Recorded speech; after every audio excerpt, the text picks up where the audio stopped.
지금 우크라이나가 다시 한국을 바라보고 있습니다. 이번에는 단순한 외교적 요청이 아니라 방공망이 필요하다는 아주 구체적인 요구입니다. 젤렌스키 우크라이나 대통령은 최근 한국과 더 깊은 방산 영역을 원한다고 공개적으로 밝혔습니다. 특히 우크라이나가 부족한 분야로 방공 체계를 직접 거론했고 드론 분야에서는 서로 협력할 수 있다고 제안했습니다. 그런데 이번 요청이 이전과 다른 이유가 있습니다. 바로 러시아 뒤에서 움직이는 북한의 존재가 갈수록 더 커지고 있기 때문입니다. 젤렌스키 대통령은 러시아 영토에 추가로 3만에서 5만 명의 북한 인력이 배치될 결정이 내려졌다고 주장했습니다. 다만 이 숫자는 우크라이나 측 주장으로 젤렌스키 대통령은 구체적인 정보 출처까지 공개하지 않았습니다. 그렇다고 북한의 러시아 파병 자체가 근거 없는 이야기는 아닙니다. 우크라이나와 한국 측 추산에 따르면 북한은 이미 2024년 러시아 쿠르스크 지역에 약 14,000에서 15,000명을 보낸 것으로 알려졌습니다. 러시아와 북한은 2024년 포괄적 전략적 동반자 관계 조약을 체결했고 이후 북한의 병력과 포탄, 미사일이 러시아 전쟁 수행에 실제로 도움이 되고 있다는 평가가 계속 나왔습니다. 더 심각한 건 병력 숫자만이 아닙니다. 우크라이나가 가장 긴장하는 것은 북한군이 현대전의 실전 경험을 얻고 있다는 점입니다. 드론이 하늘을 뒤덮고 전자전으로 통신을 끊고 포병과 미사일이 실시간 정보와 연결되는 전쟁. 북한군이 이런 전장을 직접 경험한다면 그 지식이 언젠가 한반도로 돌아올 가능성을 한국도 무시하기 어렵습니다. 젤렌스키 역시 바로 이 부분을 한국에 강조했습니다. 북한이 러시아를 도우면서 현대전 경험을 쌓고 각종 군사적 수단을 얻게 될 것이라고 경고한 겁니다. 그리고 최근에는 더 구체적인 정황도 등장했습니다. 우크라이나 군사정보 당국자는 북한 미사일 부대가 러시아 서부에 전개되기 시작했다고 로이터에 밝혔습니다. 보도에 따르면 해당 부대는 최대 120발의 탄도미사일과 6대의 발사대를 운용할 가능성이 거론됩니다. 이 수치 역시 우크라이나 정보당국의 판단이지만 포탄 지원을 넘어 미사일 운용 단계까지 형력이 넓어지고 있다는 의미입니다. 북한은 이미 러시아에 수백만 발 규모의 포탄과 박격포탄을 공급한 것으로 평가되고 있습니다. 여기에 탄도미사일과 장거리 포병, 다연장 로켓까지 더해지면서 동러 군사협력은 질적으로 다른 단계로 가고 있습니다. 우크라이나 정보당국은 북한의 KN-23과 KN-24 계열 미사일도 다시 전장에 등장했다고 주장합니다. 이 미사일들은 큰 탄도와 사거리 때문에 우크라이나 방공망에는 상당한 부담이 될 수 있습니다. 특히 탄도미사일은 일반적인 방공체계로 막기가 쉽지 않습니다. 우크라이나 입장에서 가장 절실한 것은 고성능 방공체계와 충분한 수량의 요격미사일입니다. 실제로 YTN은 우크라이나가 미국 지원 공백 속에서 요격미사일 부족을 겪고 있다고 전했습니다. 러시아가 이런 약점을 파고들어 하르키우와 오데사 등 주요 지역의 미사일과 드론 공격을 이어가고 있다는 겁니다. 여기에 8월 11일에는 자포리자 지역의 철강시설 공격으로 노동자 7명이 숨졌다는 보도까지 나왔습니다.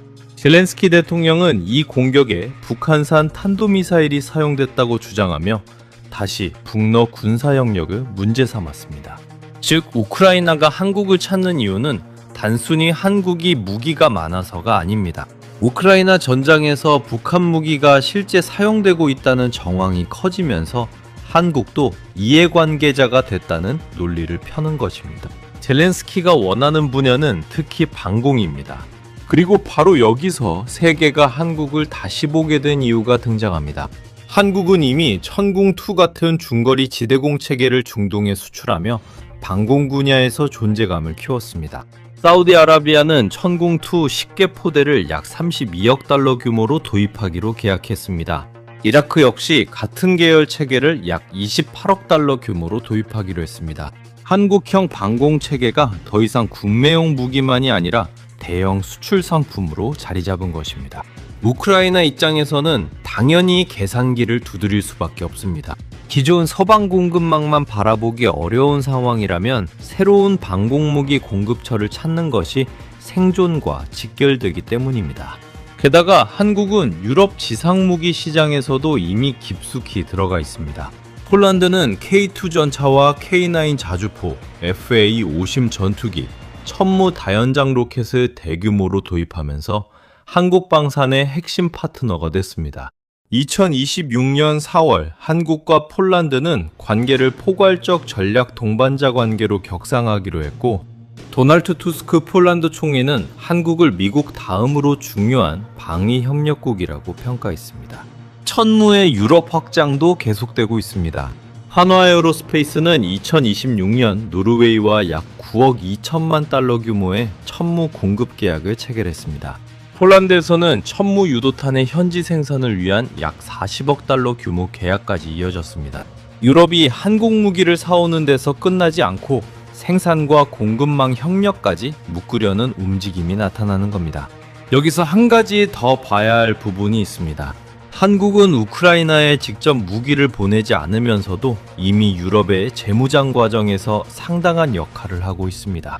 러시아의 전면 침공 이후 폴란드는 기존 장비 일부를 우크라이나에 넘기면서 생긴 전력 공백을 빠르게 메워야 했습니다.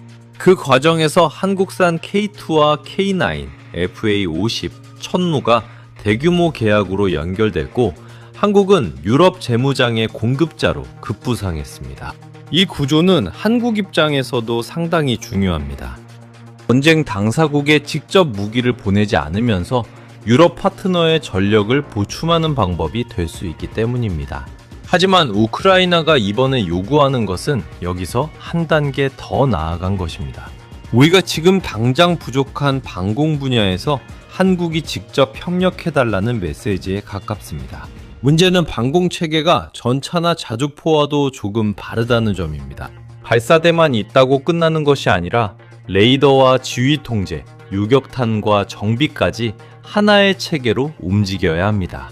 따라서 실제 지원이 이루어진다고 해도 단기간에 몇 대를 보내는 것만으로 전장이 바로 뒤집힌다고 단정하기 어렵습니다. 운용 인력과 체계 통합, 지속적인 요격탄 공급까지 함께 준비돼야 하기 때문입니다. 게다가 한국의 방공 자산은 수출용과 국내 방어용을 완전히 같은 재고처럼 볼 수도 없습니다. 한국군 역시 북한의 탄도미사일과 순항미사일, 드론 위협을 동시에 대비해야 합니다. 결국 우크라이나가 보는 한국과 한국이 스스로 보는 한국은 다를 수밖에 없습니다. 우크라이나 눈에는 생산 능력을 가진 새로운 공급국이지만 서울의 눈에는 핵무장한 북한을 바로 앞에 둔 최전선 국가입니다. 이 차이 때문에 양측의 주장이 쉽게 맞물리지 않는 겁니다. 젤렌스키는 북한의 러시아 지원을 강조하지만 한국은 북한이 위협적일수록 우리 방공 전력도 중요하다고 판단할 수 있습니다. 그래서 일부에서는 유럽이 이제야 한국 방산의 진짜 가치를 알아본 것 아니냐는 반응도 나옵니다. 빠르게 생산하고 검증된 체계를 납품하며 현지 생산까지 협의할 수 있다는 점이 전쟁 장기화 시대의 강점이 됐기 때문입니다. 하지만 여기서 중요한 사실이 있습니다. 유럽 전체가 무기가 없어서 한국만 바라보고 있다는 식으로 말하면 사실과 거리가 있습니다. 독일 킬 세계경제연구소의 최신 우크라이나 지원 추적 자료를 보면 2026년 첫 4개월 동안 유럽 국가들의 군사 지원은 높은 수준을 유지했고, 특히 드론 관련 지원은 확대됐습니다. 반면 금융과 인도적 지원은 둔화된 것으로 분석됐습니다. 따라서 유럽의 군사 지원이 거의 끊겼다고 단정하는 것은 현재 공개된 최신 자료와 맞지 않습니다. 그럼에도 유럽이 미국의 공백을 모든 분야에서 곧바로 메울 수 있느냐는 또 다른 문제입니다. 고성능 방공체계와 요격미사일처럼 생산에 오랜 시간이 걸리는 분야는 돈이 있다고 바로 재고가 생기지 않습니다. 이 때문에 한국의 생산 능력이 더욱 주목받고 있는 것입니다. 한국이 중요한 이유는 무기를 공짜로 줄 수 있어서가 아니라 실제 생산과 대량 납품이 가능한 방산국이기 때문입니다. 유럽의 한국 압박 논란도 정확하게 볼 필요가 있습니다. 유럽 의회는 2024년 11월 한국과 적극 관여해 우크라이나 무장 지원에 대한 한국의 입장 변화를 모색하라고 촉구했습니다. 하지만 이것을 유럽이 한국에 무기를 공짜로 내놓으라고 공식 명령했다고 표현하면 과장입니다. 한국의 정책 변화를 촉구한 결의가 있었던 것과 한국의 무상 무기 제공을 강제하는 것은 전혀 다른 이야기입니다. 또 이번 사안을 한국 대 유럽의 감정 싸움으로만 보는 것도 위험합니다. 유럽 안에서도 국가별 위협인식과 방산정책, 한국 무기를 바라보는 입장은 상당히 다릅니다. 폴란드처럼 한국과 적극적으로 협력하는 국가가 있는 반면 자국 방산산업 보호를 더 중시하는 국가들도 있습니다. 따라서 유럽 전체가 한국을 배척하다 갑자기 무기를 달라고 손을 벌렸다고 단순화하기는 어렵습니다. 현실은 전쟁이 길어지면서 가격과 납기, 현지 생산과 기술 이전 조건을 놓고 경쟁이 벌어지는 구조에 가깝습니다. 그리고 바로 이런 상황에서 한국이 협상력을 스스로 깎지 않는 것이 더욱 중요해집니다. 수요가 몰릴수록 가격과 금융 조건, 현지 생산 범위, 핵심 기술 보호와 장기 유지 보수 계약까지 따져야 합니다. 급할수록 한국이 가진 생산 능력과 납기 경쟁력의 가치는 오히려 더 커지기 때문입니다. 특히 유럽 현지 생산이 확대될수록 어디까지 기술을 이전할 것인지도 매우 중요한 문제가 됩니다. 단기 수출액만 볼 것인지 앞으로 10년, 20년 K방산 경쟁력을 지킬 것인지 계산해야 합니다. 그리고 정작 한국 정부의 실제 반응은 상당히 신중합니다. 8월 10일 외교당국 고위 관계자는 어느 국가에 방산물자를 공급하더라도 국내법에 따라 이루어져 왔다고 밝혔습니다. 정부는 에너지와 인프라, 보건과 교육 등 우크라이나 지원과 재건 협력을 계속 검토하겠다는 입장입니다. 그러나 직접적인 살상 무기나 방공체계 제공 정책으로 전환했다는 발표는 현재까지 나오지 않았습니다. 한국 입장에서는 이유가 분명합니다. 우크라이나의 절박함과 별개로 한국은 바로 눈앞에서 북한의 미사일 위협을 상대해야 하기 때문입니다. 실제로 북한은 8월 11일 원산 일대에서 동해상으로 탄도미사일을 발사했습니다. 미사일은 약 700km를 비행했고 한미연합연습 을지 자유의 방패를 앞둔 시점에 발사됐습니다. 한국이 보유한 방공미사일과 요격자산은 단순히 남아도는 재고가 아닙니다. 유사시 서울과 수도권, 주요 군사기지와 핵심 기반시설을 방어해야 할 전략자산입니다. 따라서 한국은 방공무기가 있으니 우크라이나에 주면 된다는 논리는 너무 단순합니다. 한국의 방공망은 그 자체로 북한의 핵과 미사일 위협을 상대하기 위해 만들어진 국가 방어 체계이기 때문입니다. 여기에 러시아와의 관계도 무시하기 어렵습니다. 한국이 우크라이나에 직접 살상무기를 제공할 경우 북러 군사협력이 어떤 방향으로 움직일지도 계산해야 합니다. 반대로 아무것도 하지 않는 것 역시 위험할 수 있다는 주장도 존재합니다. 북한이 전쟁을 통해 돈과 기술, 실전 경험을 얻는다면 그 결과를 결국 한국이 상대하게 될 수 있다는 논리입니다. 그래서 이번 문제는 우크라이나를 도울 것이냐 말 것이냐만으로 볼 수 없습니다.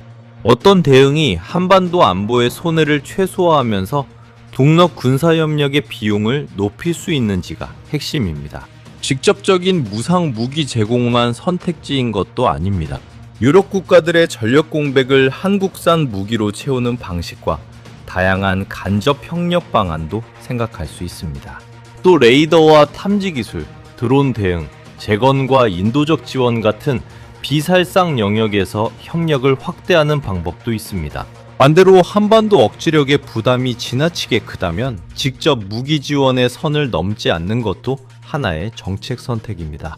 중요한 건 한국이 더 이상 이 전쟁과 완전히 떨어져 있는 국가가 아니라는 사실입니다. 북한군과 북한 미사일이 러시아의 전쟁 수행에 사용되면서 우크라이나 전쟁의 결과 일부가 한반도 안보와 연결되고 있습니다. 북한이 얻는 전투 경험은 장구에서 사라지는 숫자가 아닙니다. 귀환 병력이 교리를 바꾸고 드론과 전자전, 포병 운용 경험을 전파한다면 한국군이 상대해야 할 북한군 자체가 달라질 수 있습니다. 그리고 러시아가 북한에 무엇을 돌려주는지도 핵심 변수입니다. 러시아와 북한의 군사협력이 강화될수록 한국이 경계해야 할 안보 부담 역시 커질 수밖에 없습니다. 그렇기 때문에 젤렌스키의 이번 메시지는 한국을 향한 단순한 호소 이상의 의미가 있습니다.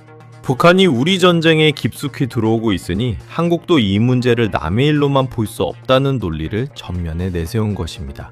다만 한국이 그 논리를 그대로 받아들일 의무는 없습니다. 국가안보 정책은 우크라이나의 필요뿐 아니라 대한민국의 국익과 억지력, 외교적 비용까지 계산해 결정해야 하기 때문입니다.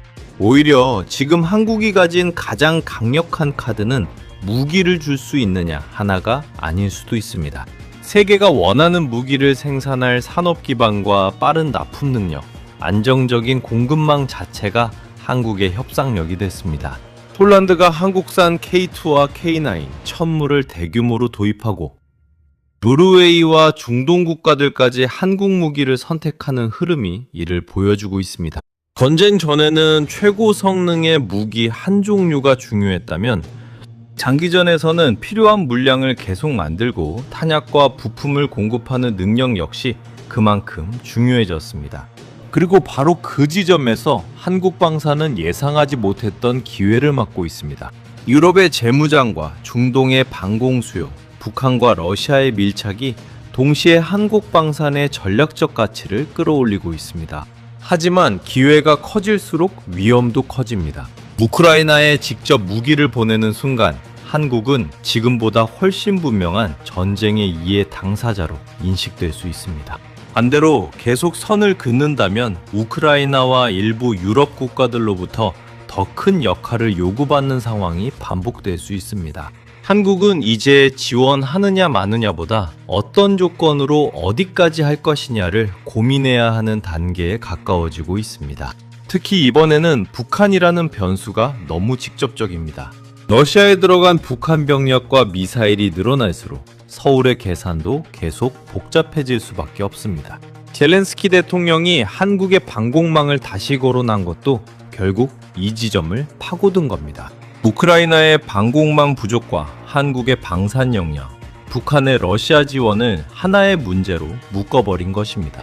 그렇다면 한국은 앞으로 어떤 선택을 해야 할까요?